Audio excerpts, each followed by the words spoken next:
जब चारों 10 दिशाओं से पानी के अंदर है, तो 10 दिशाओं से, 4 दिशाओं से नहीं है, 10 दिशाओं से पानी के अंदर है। जब हम 10 दिशाओं से पानी के अंदर हैं, फिर भी क्यों प्यासे हैं? अक्ल की वजह से प्यासे हैं।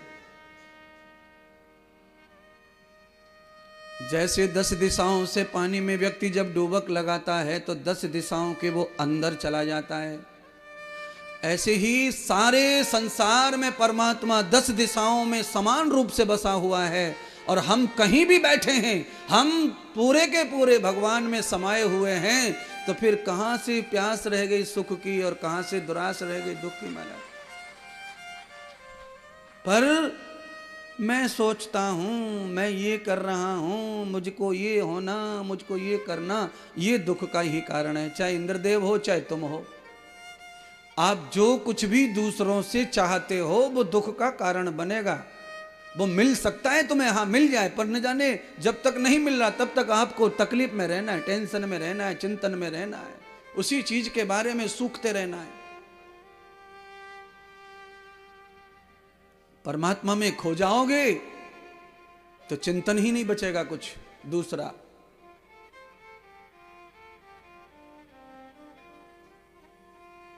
आपका कोई मूल उद्देश्य पैदा कर लेना चाहिए।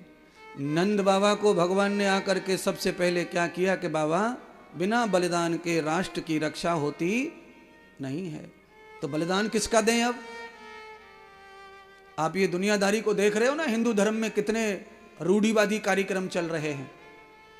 आदमी, रावण ने भगवान शिव को गुरु के रूप में प्रसन्न करने के लिए अपने शीश काट दिया, बलिदान दे दिया शीश का। इसके दो अर्थ किए। सामान्य अर्थ यह है कि सच में शीश काट दिया था, और इसका वास्तविक जो अर्थ है, जिस संदेश के रूप में जो अर्थ है, वो अर्थ यह है कि शिव जी के चरणों में रावण ने अपना सिर टेक दिया, समर्पित कर दिया। इस बुद्धि में गुरुदेव आप ही कृपा करो। जब तक शिव बुद्धि में प्रवेश नहीं होंगे तब तक ये बुद्धि मंत्र उच्चारण नहीं कर पाएंगे। आप प्रवेश हो जाइए। इसके दो ही अर्थ हैं। संदेश के रूप में इसका अर्थ यह है कि गुरु के चरणों में शीश रख दिया। इस नालायक को लायक बनाओ, खोपड़ी को। पर रावण के बारे में जो कथाएं लिखी हैं उसमें लिखा है कि काट दिया, चढ़ा दिया। रावण ने जब शीश चढ़ाया तो रावण को फल मिला कि भगवान शिव प्रसन्न भी हो गए और रावण की हर इच्छा पूरी करने के वरदान भी दे दिए।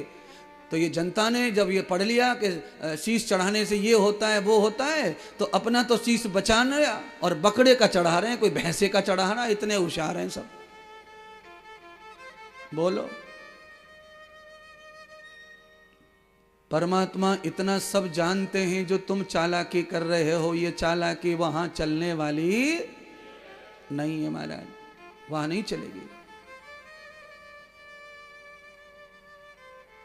बलिदान देने का मतलब होता है अपनी इच्छाओं को दमन करो। भगवान ने नंद बाबा को कहा, बाबा सबसे ज्यादा नुकसान तो आपका होगा, यानी कि हमारा होगा। हमारे यहां तो 9 लाख गाय दूध दे रही हैं। इतने दूध को तो हम बांटें तो किधर बांटें और कहां पिएं? तो मजबूरी है। अंत तो गत्वा नंद बाबा ने बालक की बात को ठीक समझा कि बालक जो कह रहा है वो सही है और हम जो कर रहे थे वो गलत ही था। तो कभी कभी कोई कोई बालक, कोई कोई शिष्य अच्छी बात भी गुरु और माता पिता को बता देता है। तो उचित बात हो तो बड़मपन छोड़ के छोटों की बात भी मान लेनी चाहिए,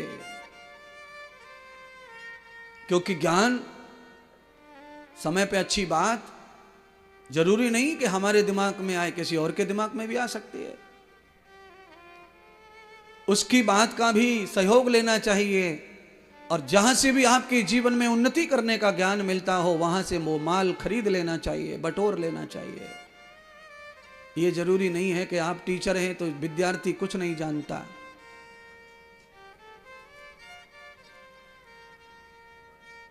कभी कभी विद्यार्थी टीचर से बहुत आगे चला जाता है। जितने टीचर हैं उनके पढ़ाए हुए विद्यार्थी शिक्षा अधिकारी बन गए। क्लास 1 ऑफिसर हैं शिक्षा विभाग में, और टीचर से रिटायर हो गया, क्योंकि टीचर का प्रमोशन तो कुछ हो नहीं सकता। होगा भी तो तब होगा जब कंपटीशन में आए, मैदान में उतरे, टेस्ट देवे नए नए। पढ़ाते पढ़ाते पुलिस और फौज की तरह तो है नहीं कि फीस बढ़ती चली जाएंगी फ्री में ही, नहीं होगा। तो टीचर का पढ़ाया हुआ विद्यार्थी ही तो है जो पूरे देश को संभाल रहा है, चला रहा है, जिले पर बैठा है, यहां संभाल रहा है, वहां संभाल रहा है। और टीचर ने अनेक विद्यार्थियों को संवार दिया, बना दिया, पर खुद के बच्चे न सबर पाए और ना बन पाए। सब टीचरों के लिए नहीं कहा जा रहा है ये। और ऐसे तो इतिहास में फिर बिना टीचरों के बच्चे भी महान है। अगर किसी टीचर का बच्चा पढ़ लिख के अच्छा हो भी गया हो तो कोई बड़ी बात थोड़ी है, वो तो ऐसे तो बिना टीचर वालों के भी महान है। पराये के ऊपर टीचर का ज्ञान सफल हो गया, पर अपने के ऊपर सफल नहीं हुआ। और ये बदकिस्मती है सिस्टम की। माता पिता चाहे जितना भी समझाएं, बुझाएं, पढ़ाएं, लिखाएं, पर उसमें से 10-5% भी औलाद ग्रहण नहीं कर पाती है। और बाहर का कोई आदमी आए, बुझाए, समझाए तो हम 100 का 100 ग्रहण कर लेते हैं।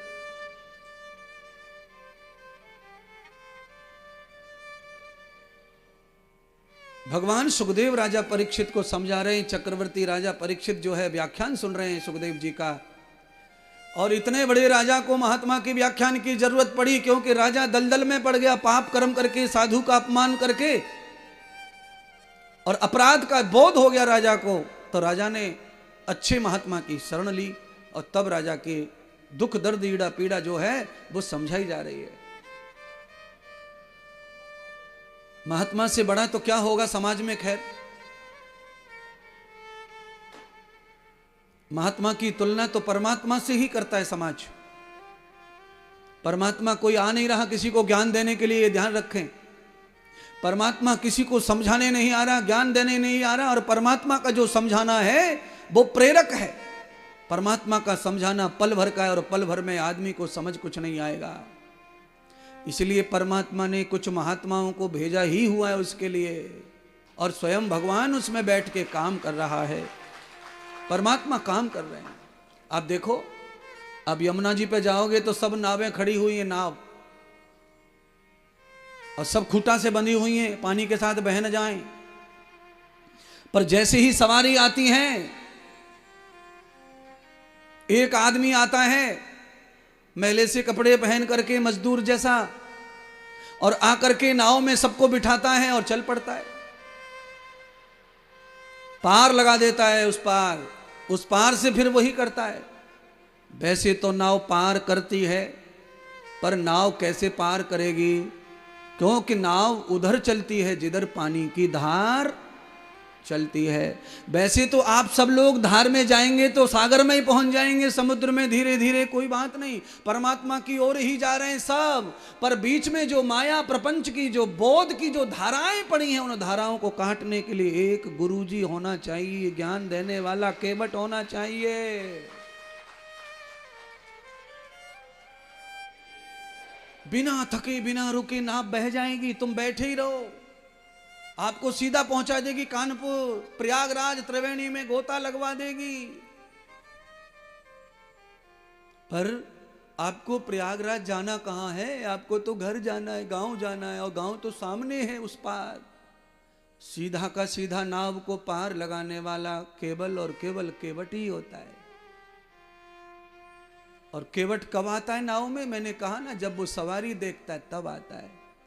ऐसे ही इस व्यासपीठ पर जो शरीर बैठा है, इसमें परमात्मा भी तब आता है जब वो कथा शुरू हो जाती है। बहने के लिए, तरने के लिए, सवारियों को तारने के लिए भगवान इसमें आ जाते हैं, इसमें ही मौजूद है, पर अपने अस्तित्व का कार्य करते हैं, अपनी लीलाएं परमात्मा करते हैं महाराज। अब शरीर को फाड़ेंगे आप, ऑपरेशन करेंगे, खोपड़ी को फाड़ लो, पेट फाड़ लो, फाड़ कर क्या निकलने वाला, पेट में गंदगी तो निकलेगी, पर ये विचार ना मिलने कहां से आ रहे हैं, कौन सी जगह छुपे रखे पोथड़ी में।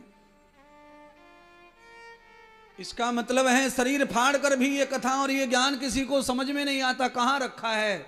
अगर ये दिमाग में होता, ब्रेन में होता, तो दुनिया में इतने बड़े बड़े विद्वान चले गए, ऋषि महर्षि चले गए, उनके सिर को बदलकर दूसरे पे फिट कर दिया जाता। किडनी निकालनी, आंख निकालनी, लीवर निकाल लिया, फेफड़े निकाल लिए, पर कोई भी आज तक ब्रेन को निकाल पाया नहीं है। क्यों? ये खाली डिब्बा है, हमें कच्छू ना है महाराज। या को क्या करेंगे निकाल के, या तो फोड़े चिता में बांस मार के। ये बजमारे तूने बड़े प्राण पिए या खोपड़ी से, बड़े तंग किए गांव के लोग।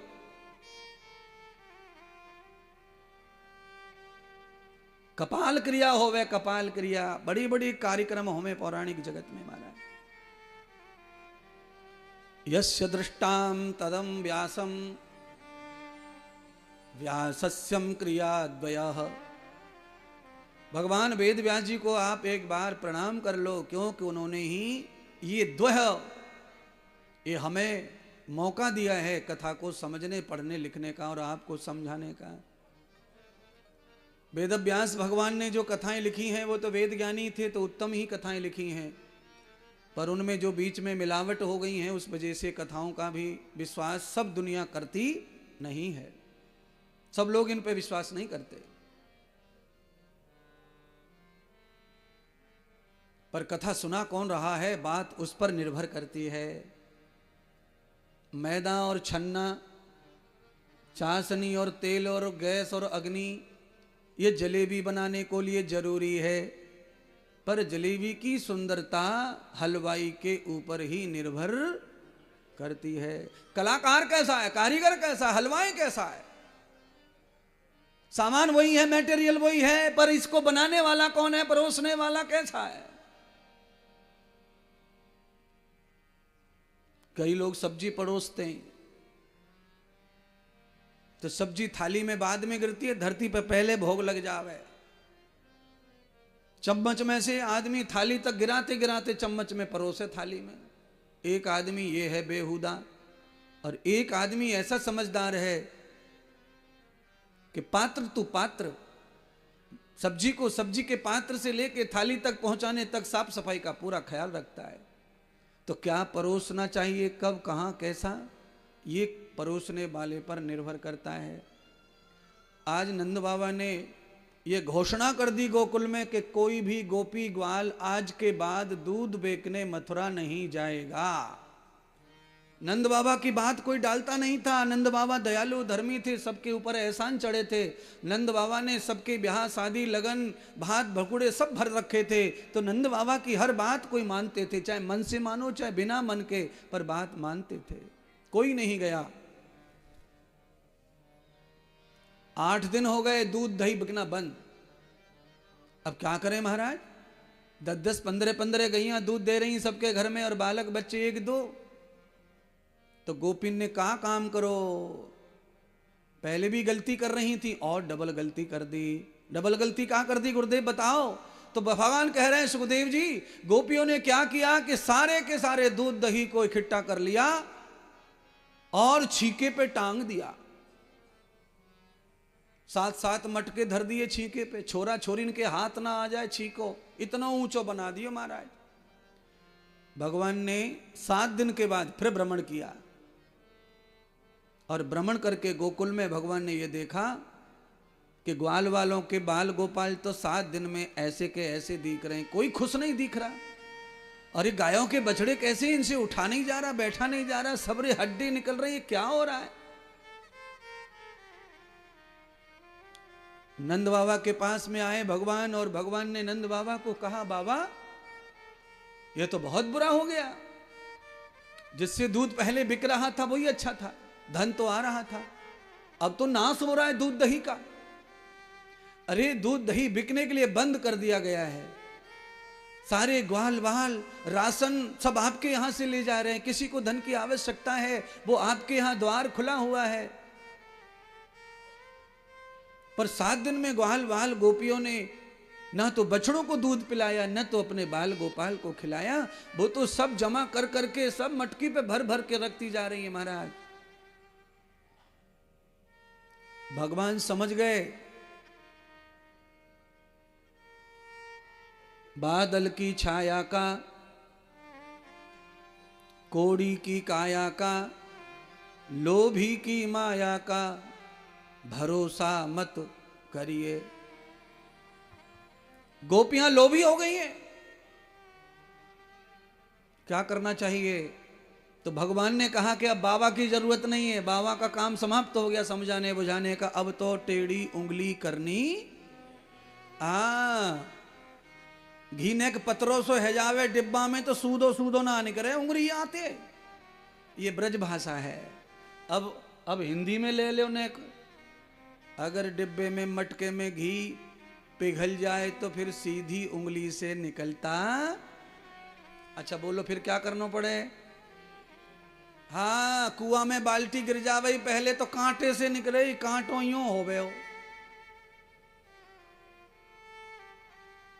अब गिरी हुई बाल्टी को कुआं से निकालना है तो आप लोहे की खील सीधी सीधी डालते रहो, जिंदगी भर कुछ नहीं होएगा।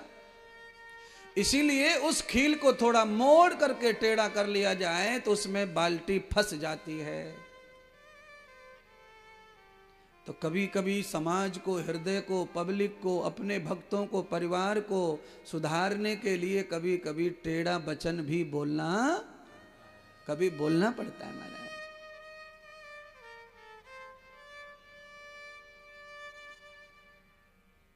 दीवार टेढ़ी हो जाए तो घर खराब लगेगा, पर घर बिना टेढ़ा हुए बन नहीं सकता, सुंदरता आ नहीं सकती। घर में डिजाइन तो टेढ़े मेढ़े से ही आती है।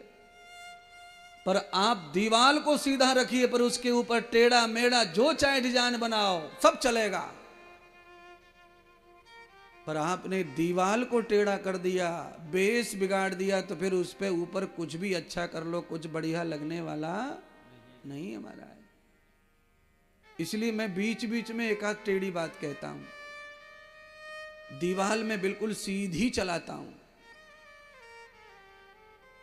टेढ़ा मेढ़ा हो के तो घर और अच्छा लगता है, और अच्छा लगता है। सदगुरु सुखदेव कहते हैं, राजन आज भगवान ने क्या किया कि जिनके घर में माल ज्यादा था उन्हीं के घर में से बाल गोपाल को अपना मित्र बनाया। श्री दामा, मुदमंगल, माधव, तृष्णा, कृष्णो, तुझ सब आ गए। भगवान ने कहा कि देखो मैं और तुम सब मिलके अब गांव में एक अभियान शुरू करेंगे, और अभियान है सफाई अभियान है, सफाई अभियान। सब गोपियों की मन में सफाई करेंगे, लालच को हटाएंगे। तो लालच कब हटता है आदमी का? जब आदमी के लोभ के कारण उसके घर में नुकसान होने लगते हैं बड़े बड़े, तब उसका लालच टूटता है। लोभी आदमी का नुकसान होगा बड़ा। अपने बाल बच्चों को अच्छी खिलाना पिलाना, पहनाना, निलाना, पढ़ाना, संस्कार देना, कथा यज्ञ दान गौशाला चलाना, ये धन का उपयोग है। और आदमी इन सारी चीजों से बचा करके धन को खाली जमा करना जमा करना जमा करना जमा करना, ये धन का दुरुपयोग है। तो भगवान क्या करते हैं ये बताना चाहता हूं। जो खाली धन को जमा करने में लगे हुए हैं, जिनके यहां यज्ञ में कोई स्वाद नहीं है, कथा में कोई आनंद नहीं है, गौ सेवा में कोई रुचि नहीं है, संत महात्मा को देने में रुचि नहीं है, कहीं दान करने में रुचि नहीं है, कमाई भरपूर है और जमा भी भरपूर है, उसके साथ भगवान क्या करते हैं वो कथा चल रही है। भगवान ये करते हैं कि उसी के घर में से एक आदमी को अपनी पार्टी में मिला लेते हैं और पूछते हैं, भाई तेरे घर में तेरी भाभी ने कहां कहां धरो दही मक्खन। इसीलिए कहावत है, घर को भेदी अज बोलो। अब चोर उचक्के आमे बेचारे सम्मिल नदी पर रहे में और वृंदावन में चोरी करें, उनको कहा पता हो कि कहां कहां धरो कहां धरो कहां धरो है। ये तो कोई घर में रोज आम तो जाम तो वारो जो रहे वही पतो रहे कि कहां धरो काली मिर्च को डिब्बा।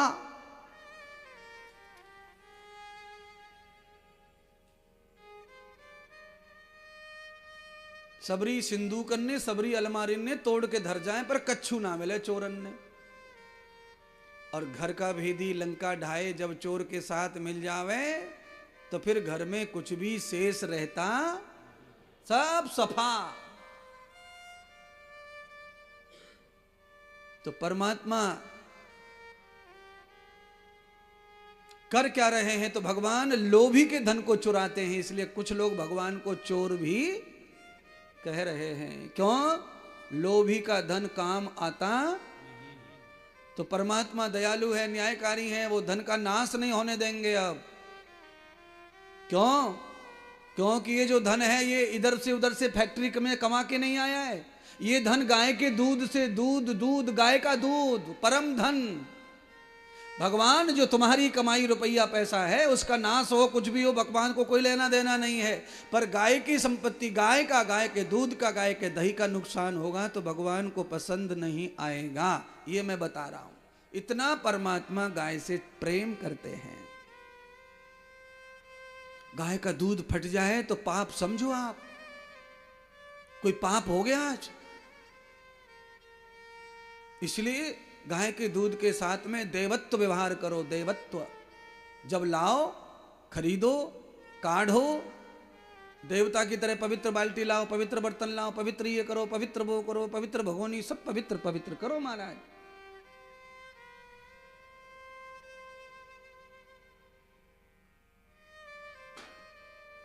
दूध फटे फिर ना जमे,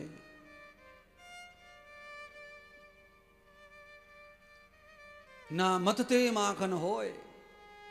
फटे दूध को कितनों जमाए ले न जमेगो, और कितनों चला ले मक्खन भी निकरवे वारो नहीं है महाराज। इसीलिए महाराज तुम्हारी जिंदगी कहीं फट न जाए, टूट न जाए, फूट न जाए, पटरी से उतर न जाए।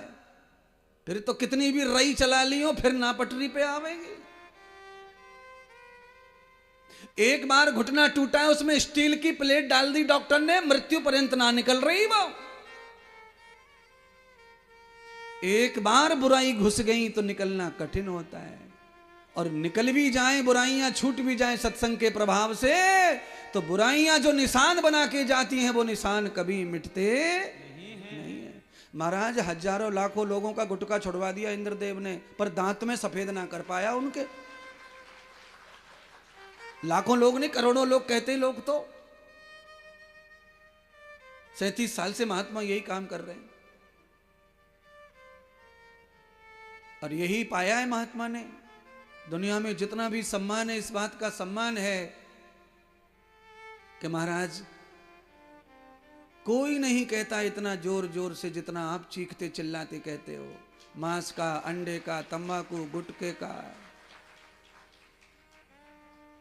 दारू तो लाखों लोगों ने छोड़ दी, मांस छोड़ दिया, अंडा भी छोड़ दिया, तंबाकू छोड़ दी, पर वही बात है, दांतन में दूध लगायो भगवान ने, दूध ना जो वो दूध वापिस नहीं आ पाया, दांतों का रंग बदल गया। निशान छोड़ जाती हैं बुराइयां, वो निशान कभी नहीं मिटते महाराज। कहने को तो कितने लोग ब्रह्म ऋषि बन गए, पर उनके पीछे, ब्रह्म ऋषि के पीछे जो कलंक है वो छूट नहीं रहा है। लोग कथा सुनाते हैं ब्रह्म ऋषियों की, पर साथ में वो भी बताते हैं कि वो ऐसे थे, वो ऐसे थे, वो ऐसे थे, बाद में ऐसे हुए, ऐसे, पहले उनकी बुराई फिर अच्छाई। इसका मतलब सीधा है, आप कितने भी सुधर जाना बाद में, पर आपकी बुराई का जो कलंक है वो आपके साथ ही चलेगा इतिहास में। रत्नाकर की कथा सुन लो, अंगुलीमल की कथा सुन लो, ये सब महान हुए बाद में, पर कथाओं में तो दोनों लिखी गई हैं बातें महाराज। आपके जीवन में भी ये होगा। आप जब जाएंगे अर्थी पर उठ करके शमशान में, 4 लोग जब ले जाएंगे, 100 लोग आपके सामने जब गाते बजाते कुछ करेंगे, तो उसमें से जब आपको चिता में धरेंगे लोग, तो लोग दूर दूर बैठ जाते हैं, डोर पे, मेड़ पे, खेत में, खलियान में, छुट्टी कुर्सी पे, फलानी ढिकानी, और 5-5, 6-6 का ग्रुप बना लेते हैं। उसमें से कोई ग्रुप आपकी प्रशंसा करता है और कोई ग्रुप आपकी बुराई करता है। बोलो महात्मा क्या चाहते हैं आपके बारे में?